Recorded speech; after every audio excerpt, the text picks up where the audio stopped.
Hello there guys, in this video I will show you how to fix YouTube and Play Store not working. Yes guys, this could be a quite sectional problem for you, but don't worry, it needs to get up through some steps to get and fix this problem.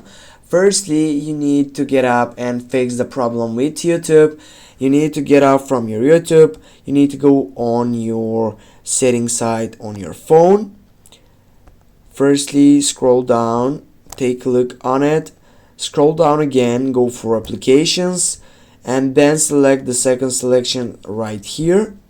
When you get up on this side, on the search box, you need to type for YouTube, go for it, and then scroll down, go for clear data, and here you need to make sure that you go for clear cake and go for K to get off from this section. Then get off from YouTube.